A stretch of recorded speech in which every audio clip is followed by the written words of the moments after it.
So now we have seen what is mean by the electrode potential, single electrode potential and the standard electrode potential.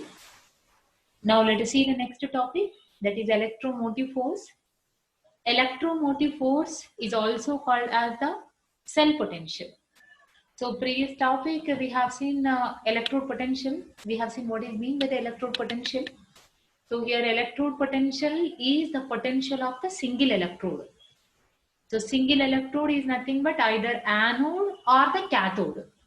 That is the electrode potential of the single electrode. But electromotive force is nothing but it is a cell potential. Cell potential is nothing but it is the potential of the complete cell.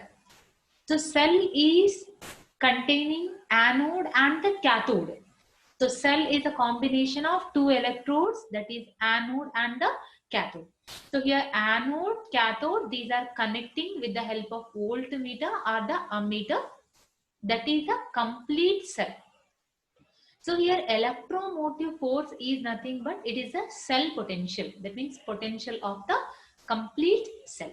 So now electromotive force is defined as the potential difference between anode and the cathode. That means potential difference of cathode minus potential of anode. So that is the potential difference between the two electrodes in the cell is called as the electromotive force. So EMF is also called as a cell potential and it is designated as E cell. That is a cell potential. So the formula of E cell is equals to E cathode minus E anode. So what is E cathode? Cathode electrode potential minus E anode. That means anode electrode potential. So just for explaining this formula, I will show the diagram of galvanic cell. So this is a galvanic cell diagram. This is the galvanic cell diagram. In the galvanic cell diagram, we are having anode and the cathode. Anode, cathode are connecting with the help of voltmeter. And now the voltmeter is displaying electromotive force. Here we know what is meant by the electromotive force now. Electromotive force is nothing but it is a potential difference between the two electrodes. But we know what is meant by the electrode potential now. Electrode potential is nothing but the potential difference between electrode and its salt solution. So now see in this, we are having the two electrode potentials here. One is zinc in zinc sulfate. So when zinc is dipping in its own salt solution, it is releasing one electrode potential.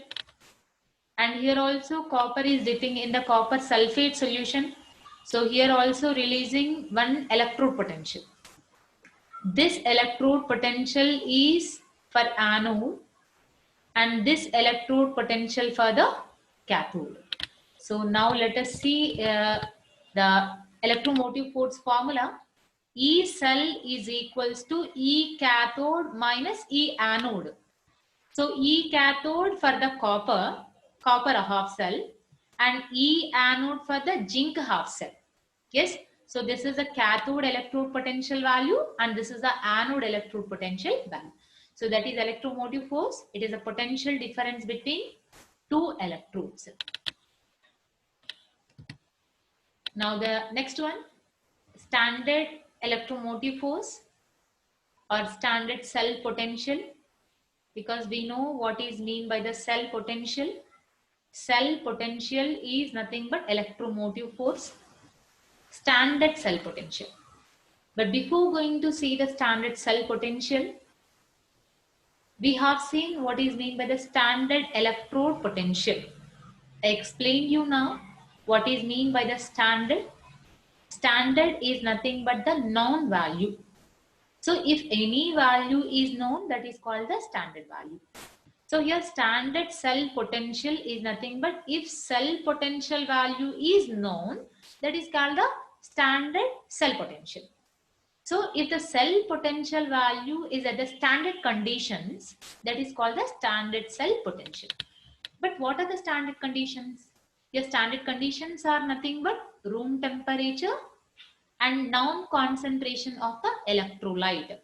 So what is the concentration of electrolyte here? Electrolyte concentration is 1 molar concentration and temperature is a room temperature, that is the 25 degrees centigrade.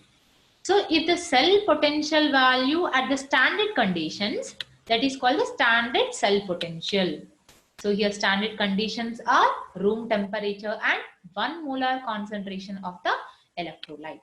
So the cell potential at standard conditions are called standard cell potential, and the formula of standard cell potential is similar to EMF.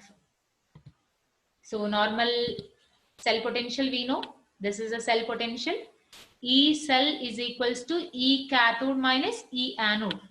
This is the general EMF formula.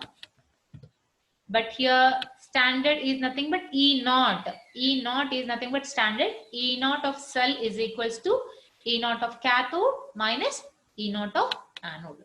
Yes. So this is the formula of standard cell potential. So by using these formulas, we can find E naught cell here. If we know E naught cathode value, E naught anode value, we can find E naught cell value. That means we can find the standard cell potential value by knowing the cathode and anode standard electrode potential values.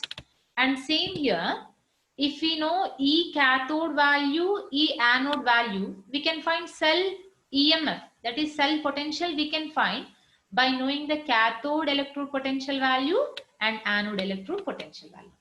So these numericals are very, very important in the external examination for 2 marks or for 4 marks. So they will be asking this numerical compulsory. Yes. So I will explain you numericals in the next classes after completing the galvanic cells. But now just I will give one example of numerical here. So cell potential. So let us see the same diagram here, that is the galvanic cell diagram.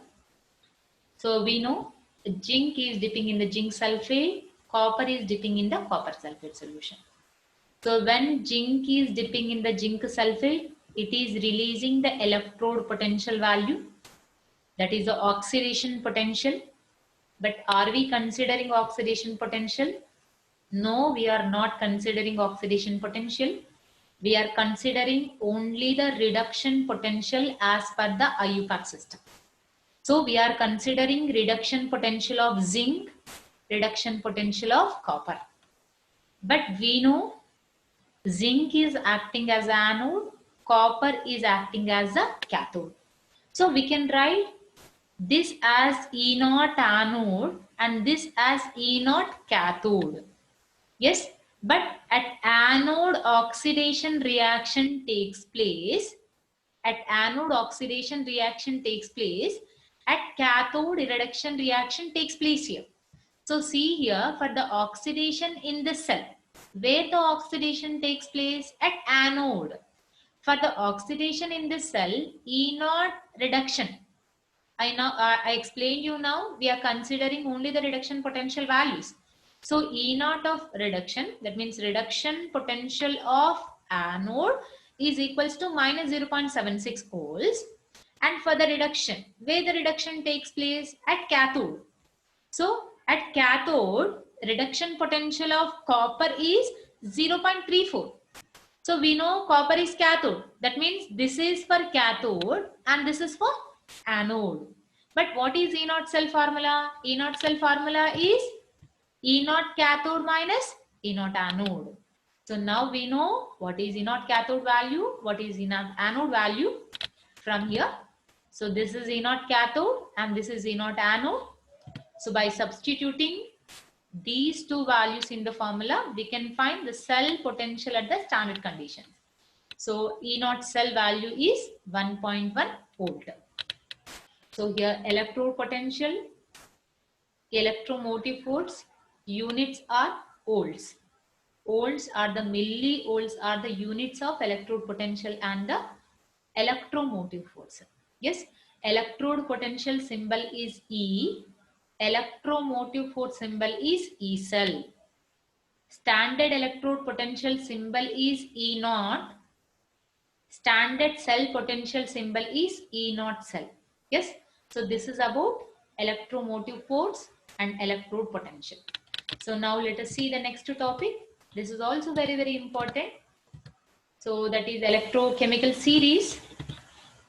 But before going to see electrochemical series, so I explained you now the diagram. In this diagram, so how can you say that zinc is acting as anode and copper is acting as a cathode? How can you say?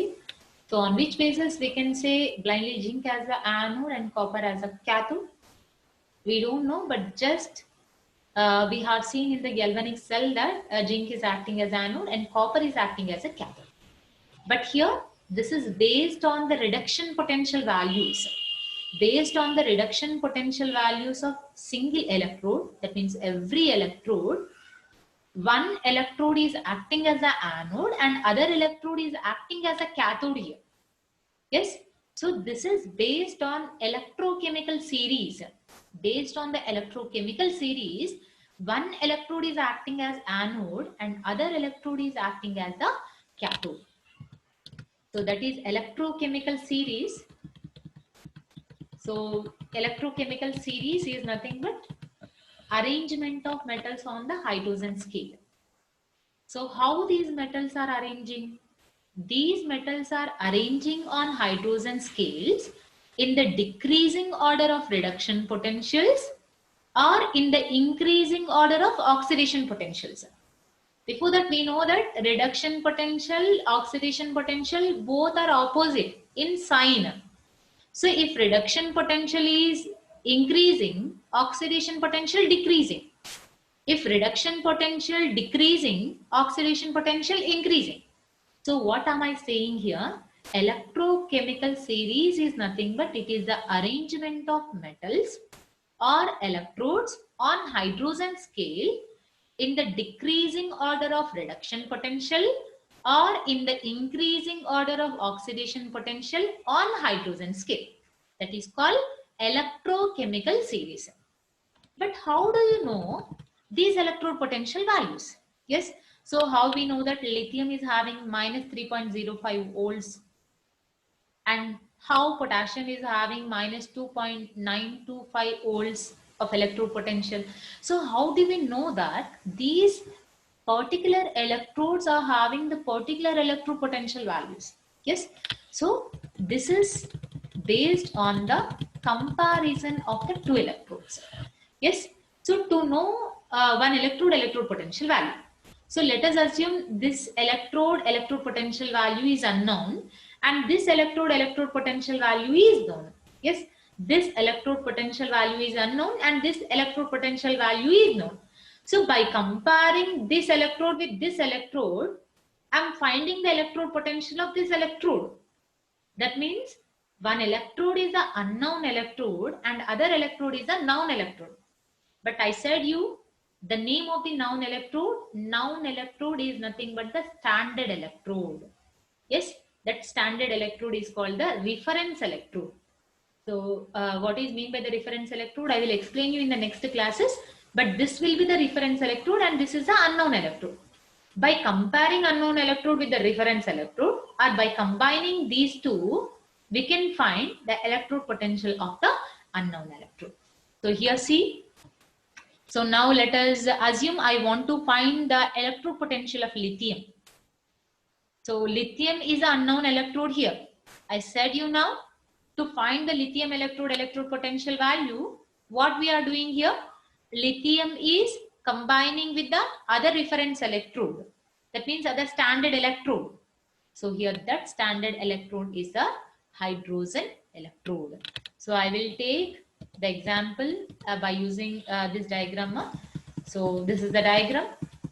So let us assume this is the lithium and this is standard hydrogen electrode. This is a standard electrode and this is the unknown electrode.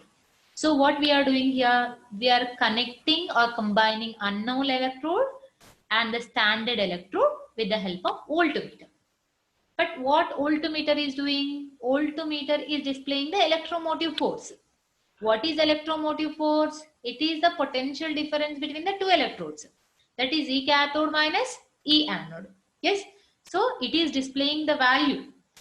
This is the known value and this is the unknown value. But what is the formula of E cell? E cell is equals to E cathode minus E anode. So we will get E cell value from the meter, and this value also already we know because this is a standard value. This is a known value. So can't we find out the unknown electrode potential? We can easily find because we know this value and this value. We know E cell is equals to E cathode minus E anode. But we need to calculate E anode. So E anode is equals to E cathode minus E cell. Then we can find the E anode, that is anode electrode potential value. So like that, we are finding each and every electrode potential value. After calculating electrode potential values, we are comparing the values. After comparing, we are arranging all these electrodes in the decreasing order of reduction potential values. So like scale. So you know how the scale is -3, -2, -1, 0, 1, 2, 3 like that. So same like that, we are arranging all these electrode potential values on hydrogen scale. See here, -3, -2, -2.8, -2.7, -2.3, -1.6. So like that, by decreasing reduction potential values and by increasing oxidation potential values. See here, middle we are having 0. This 0 is nothing but the hydrogen electrode. That is a standard hydrogen electrode potential value. And below 0, we are having the positive values. So increased values. Yes.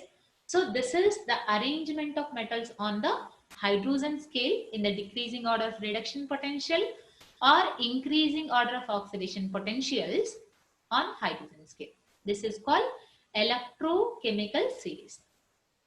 But how can you find which one is acting as anode and which one is acting as cathode? By using electrochemical series. Yes.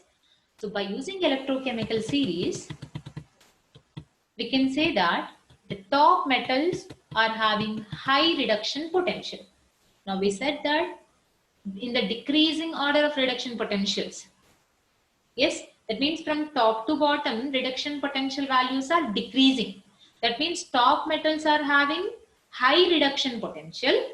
The bottom one is having low reduction potential. If the potential value is high, it is able to act as the anode. If it is having less reduction potential, acting as the cathode. So if lithium and potassium are combining, so like a galvanic cell. In galvanic cell, what we are doing? We are connecting zinc and the copper. So let us take the same example, zinc and copper only. So see here, zinc is here. And where is copper? So copper is here. Yes. So which one is at the top? Zinc is at the top and copper is at the bottom. Yes. So zinc is at the top, copper is at the bottom.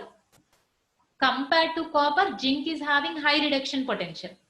But now we said that if the potential value is high, it is acting as cathode. If the potential value is less, it is acting as the cathode. Yes. So top one is acting as anode. Bottom metals are acting as the cathodes. So top ones are highly active metals and the bottom one is the less active metals. So that is electrochemical series. Yes. So thank you so much, ma'am. So thank you.